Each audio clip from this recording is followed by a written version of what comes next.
Hey everyone, welcome back. Unit 2, Humans versus Bacteria. So, prior to this lesson, we actually started our new 5E sequence in Unit 2 entitled Antibiotic Resistance. We simulated a bacterial infection, remember, with those bingo chips and the dye and all of that stuff during our Engage and our Explore. And we essentially saw why it was so important for us to finish our antibiotics that were being prescribed instead of just taking it some of the time and then stopping even when we feel better. Just because you feel better then, it doesn't mean that bacteria is not rearing its ugly head inside of your body. And we actually saw that it can make things worse if you don't complete your antibiotics, your antibiotic prescription. So let's now explain what we've spoken about. I forgot to write it up here, but this is an explain, right? So we're going to explain a lot of what we went over during the lab and just try to make sense of it all. So our aim says, how have bacteria become resistant to antibiotics at the population level? All right. And again, anytime we're talking about natural selection, anytime that we're talking about really anything, we care about it at the population level, not at the individual level. One bacteria that gets destroyed is not going to make or break us. But will it make or break us if we have colonies of bacteria getting destroyed or that are reproducing inside of our bodies? Yes. So the colony as a whole matters, not the individual. Okay. Remember, survive and reproduce, survive and reproduce. All right. So do now. To study how bacteria respond to antibiotics, 4 paper discs, 3 treated with different antibiotics and 1 treated with water, were placed on a nutrient source with bacteria and left for 24 hours. The water and the antibiotic disc diffused into the nutrient source. If the antibiotic stopped the bacteria from growing, a circular area of no bacterial growth around the discs could be seen. So if we take a look at what we're looking at here, right? We have 4 different discs with different types of antibiotics. And over 24 hours, if I saw a white ring around where the disc was, that means that there was no bacterial growth. Anywhere where there's gray means that there is bacterial growth, right? So let's start out with something that's relatively mundane that we should definitely know. The disc with water should serve as the what of the experiment, and it should be the control, right? Which is why after 24 hours, we saw that bacteria did grow, right? All around the disc with water. Why? Because there is no antibiotic for them to resist, and bacteria grow very well in water, right? Every organism needs water in order to survive and reproduce. Okay. All right. Now, if we label each one of these discs, let's say this is disc 1, disc 2, and disc 3, and we analyze them, right? We should see that disc 3 had was there was the least resistance, right? Because we saw the smallest ring. So we saw the smallest ring, which equals,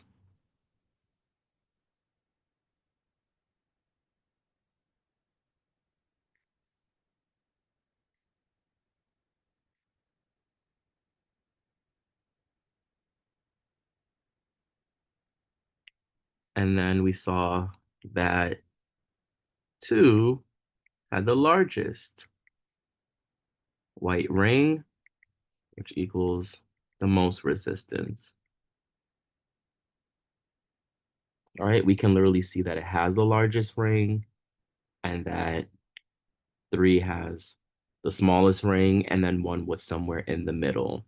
But each antibiotic offered some level of resistance, some level of no bacterial growth. So let's read number 1. It says, after 24 hours, the results represented by the diagram demonstrate, if you read through the answer choices, A says, which of these antibiotics most effectively stop bacterial growth? That's literally what we were measuring.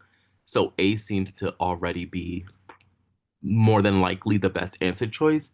B says the nutrient source that resulted in wait, that's not what we were measuring. We didn't care about the nutrient source. We cared about the effects of the antibiotic on bacterial growth. C says whether the bacteria were resistant to the antibiotics or not. Um, sure, sure, that's okay. But we saw that they were. But is that the strongest answer? Not really. And then D says that these bacteria were harmful to the antibiotics. Well, bacteria are not harmful to the antibiotics. It's the antibiotics that are harmful to the bacteria. So A is going to be our selected and best answer choice here. And number two says, in this experiment, the purpose of using disc treated with water is that we already prepared ourselves for this question, and we should see that the best answer choice here is C. It serves as a control for the experiment. Now, part A says directions, or well, part A, antibiotic resistance in bacteria. Directions. After discussing the cause and effect of antibiotic resistance in individuals with your class, let's explore how this happens at the population level. Again, that's what we always care about with any group of organisms. As you watch the antibiotic use in agriculture, I'll drop it in the description. Evaluate the claim, right? So this is our claim. The overuse of antibiotics in agriculture has caused antibiotic resistance at the population level, right? And when we talk about agriculture, we're talking about farming and living on the land, right? So they're basically saying that when we overuse antibiotics on farms and agriculture, it causes antibiotic resistance at the population level, meaning that many of those bacteria over time are going to be able to resist those antibiotics and grow out of control and wreak havoc. Identify evidence that supports the claim and ideas that refute or contradict the claim. Note down information in the space provided below. Based on the video, fill in the cause and effect chart that demonstrates what happens at the population level if one agrees with the claim, and then respond to the summary question. All right. So this video is super important. And I want you guys to make sure that you are watching it because for your performance task, it's likely that you'll probably make some reference to this video. So it's important that you do see it. But once again, if we take a look at our claim, at the population level, antibiotic resistance is caused by the overuse of antibiotics in agriculture. So some evidence that supports the claim. 70% of all antibiotics sold in the US go to farms. 70% go to farms, right? So that's literally a direct link to agriculture. Literally, most of the antibiotics that are being sold are sold to farmers,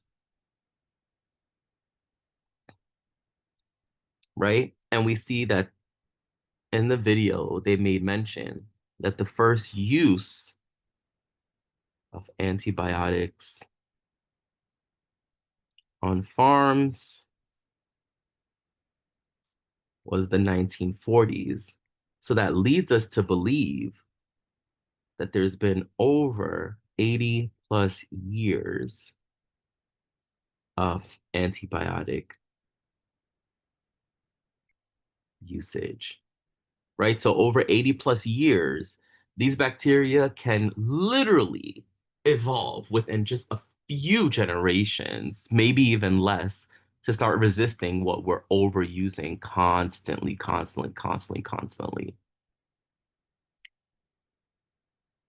It also stated in the video 600 million gallons of manure contains undigested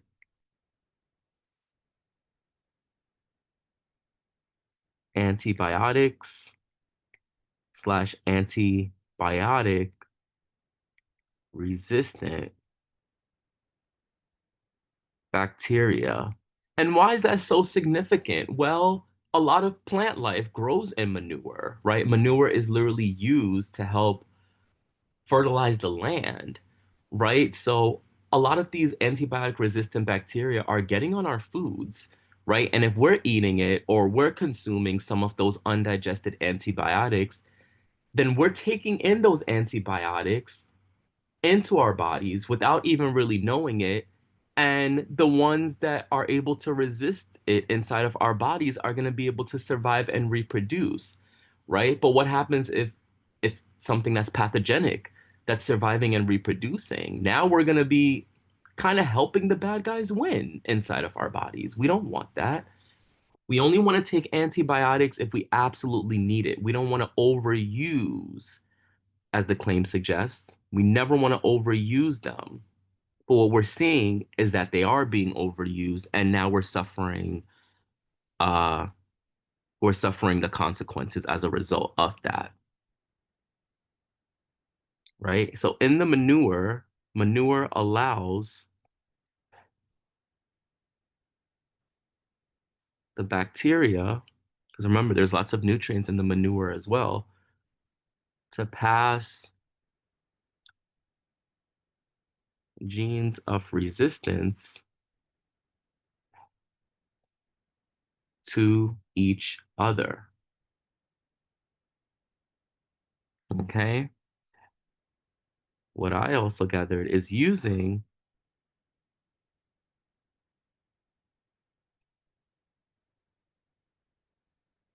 antibiotics to plump up farm animals weight-wise, right? We can If we can feed these animals these antibiotics, then it's likely that they're going to be able to survive certain infections and then reproduce, right? And we can have them living longer so we can plump them up for more meat product or more whatever product it is that they produce for us, right? More meat means more that we can sell, more product, which means more money, more profit, right? All right, so that's just some evidence that supports the claim. Not all of it, but just some that supports that we're overusing it. Now, ideas or evidence that refutes or acts as a critique of the claim or evidence, right? So I'm looking for things that might be on the contrary,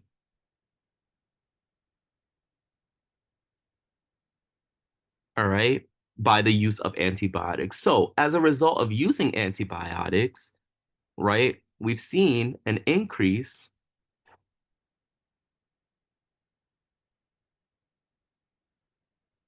in animal labor, right, productivity. Is this a good thing? Yeah, more productivity means more profit.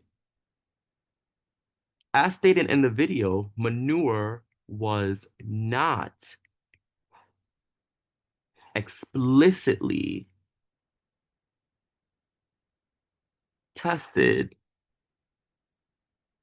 to verify what was actually in it, right? So they speculated that the manure had all of this antibiotic resistant bacteria, had all of these like unused antibiotics, but a vast majority of the manure was not explicitly tested to verify that. So they're only speculating, right? So that's definitely a critique of the claim or the evidence that supports the claim.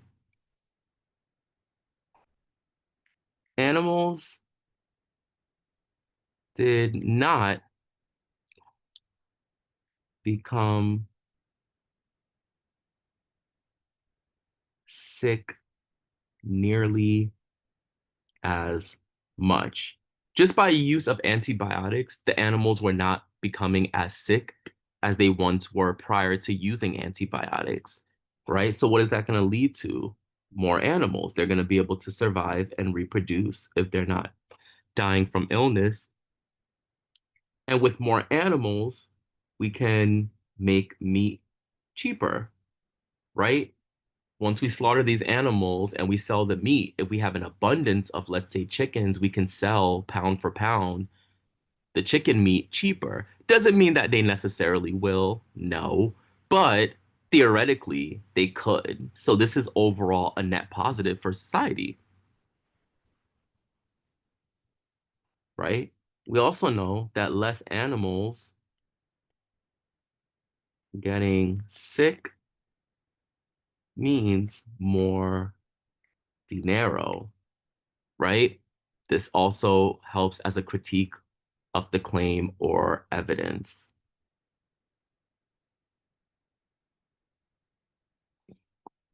right? If these antibiotic, if these, well, I'll start over. If these bacteria were truly antibiotic resistant, right, then why did we see so many animals not getting sick? Or why did we see so many animals being able to resist them? Right? And it's literally because somebody would say, like on a farm, well, it's been effective. These antibiotics have absolutely been effective, and we're not overusing them. They're absolutely necessary for us to maintain our farms, right? We have more profit as a result of using antibiotics. It's going to make things a lot cheaper for us if we don't have a bunch of animals dying everywhere or a bunch of plant life dying everywhere. And that's what we want. But evidence that supports the claim, no, no, no, no, we are overusing it, right? 70% of all antibiotics are sold in the US go to these farms and using or we're finding like that the antibiotics might be coming out in the manure. We could be consuming a lot of like these antibiotics when we eat these animals if they haven't digested it 100% of the way. So there's no right or wrong necessarily. We're just trying to either defend or counteract the claim. All right. Now, after watching the video and completing that part B, cause and effect. If we agree with the claim, which the directions tell us, if we agree with the claim, we need to create this cause and effect chart. So, cause and effect, 70% of all antibiotics, as stated before, sold in the US go to farms. We've spoken about that. We've also spoken about it's been 80 plus years of antibiotic usage. And the reason why that matters as a cause is because bacteria have very high reproductive rates and they have a very high evolutionary rate. Both of those things coupled together means that they can pass on genes of resistance literally from generation to generation. What would normally take humans decades or even centuries to even kind of see the effects of passing on those genes, it might take bacteria 1 or 2 generations. So this is something that we can actually measure in real time. And if it's been 80 plus years of using antibiotics, then yeah, we've probably been making a lot of these bacteria, helping them to be more resistant at the population level, right? And we can also say found in animal manure, although we don't really know that. We just speculate based on basic biology. So a short-term effect of these causes, right? A short-term effect is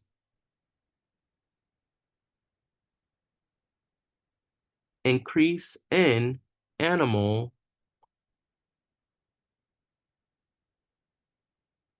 slash animal productivity,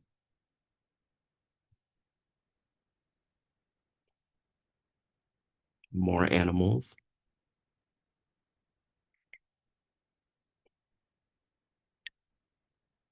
cheaper animal products, right? So far, these are all a net positive, right, for our short-term effects from these causes. Long-term effects.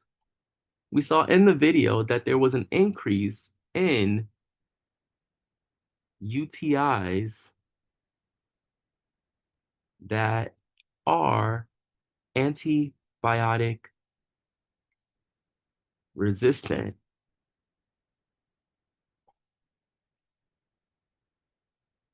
right? Which could lead to sepsis, which is basically an infection of the blood. And if you have an infection in your blood, a lot of times you die from that. We also said or saw an increase in MRSA skin infection. And just FYI, my friend that I went to college with, we're still very good friends to this day. She's actually my best friend. On the first week of college, she had a MRSA infection under her arm, and it looked like a large boil. She couldn't put her arm fully down, and it was just so painful for her, right? So MRSA stands for methicillin-resistant Staphylococcus aureus. Methicillin is an antibiotic, and so the R stands for resistant. So the Staphylococcus bacteria is literally resistant to this methicillin. Okay. Decrease. Decrease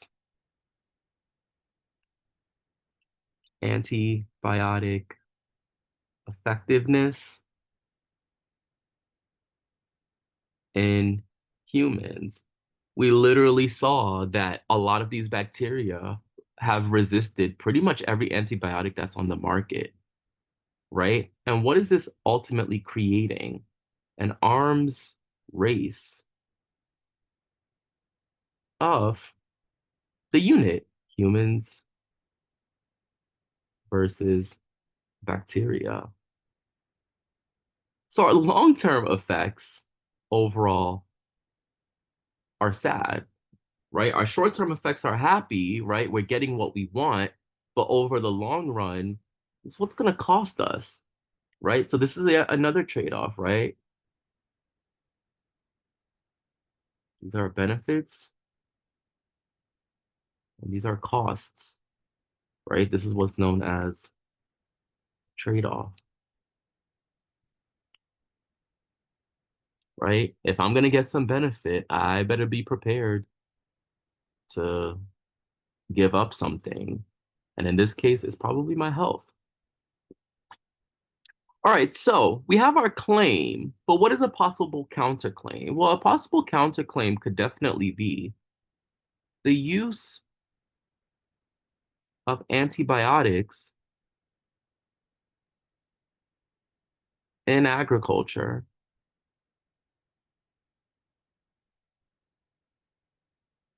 does not accelerate the rate at which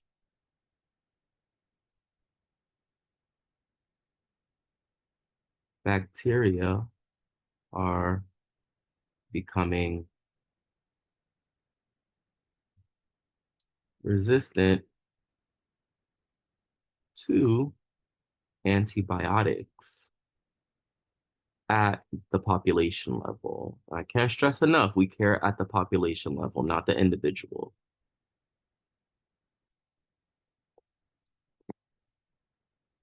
Okay, so that's a possible counterclaim. I'm literally just gonna state the opposite of what the claim is saying. The claim is saying that we're overusing them.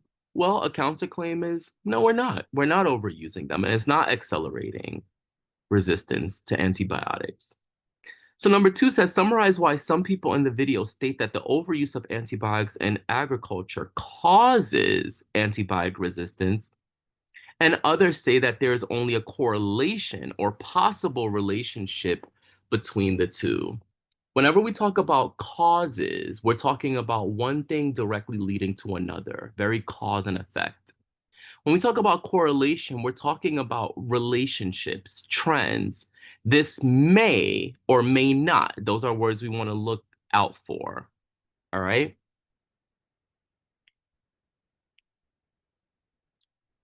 So, due to natural selection,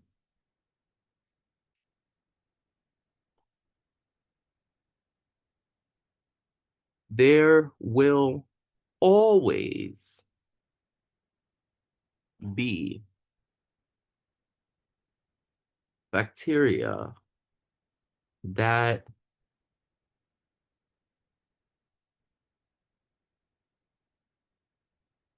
are naturally resistant to antibiotics,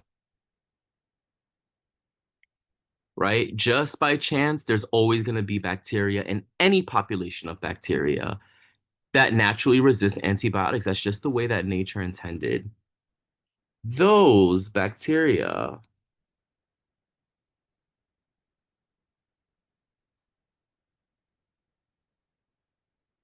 that are resistant will likely survive and reproduce. Seems like that keeps coming up anytime we talk about natural selection, and have the capacity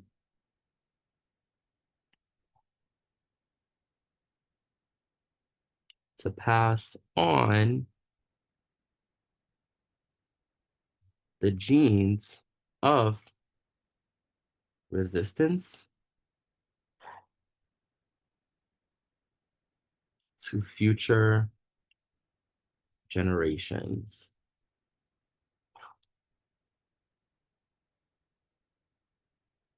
Now, because bacteria reproduce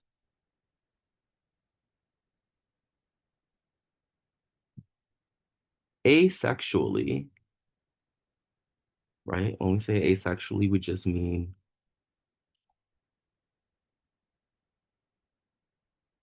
one parent and 100% of genes are passed down to offspring. Now, because they reproduce this way asexually,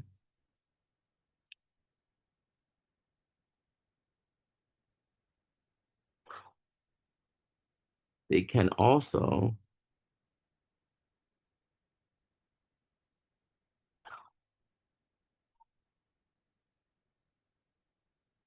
exponentially quickly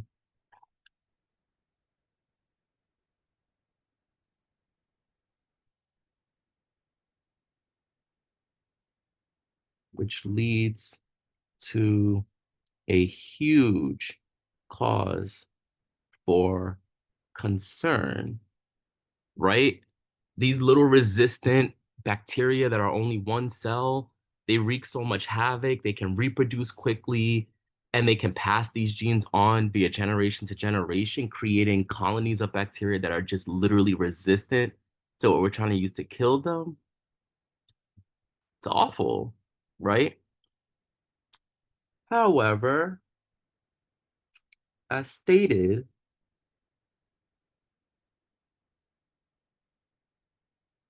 in the video,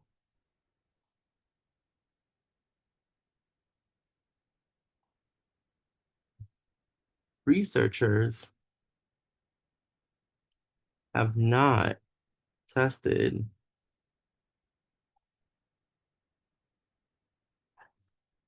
the soil slash manure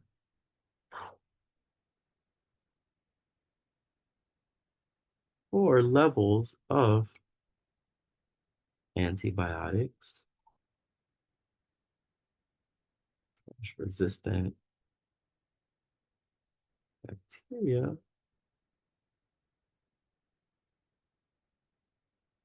and therefore cannot determine a causal relationship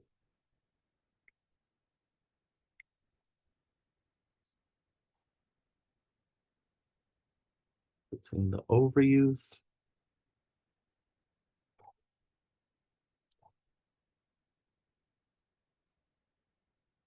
of antibiotics in agriculture, right, which was the claim, and antibiotic resistant,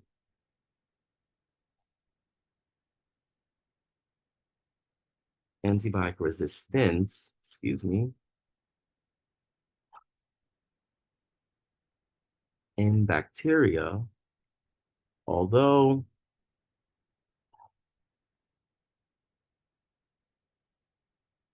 the evidence is very strong correlational. Whoops, I just butchered the hell out of that word. Correlationally.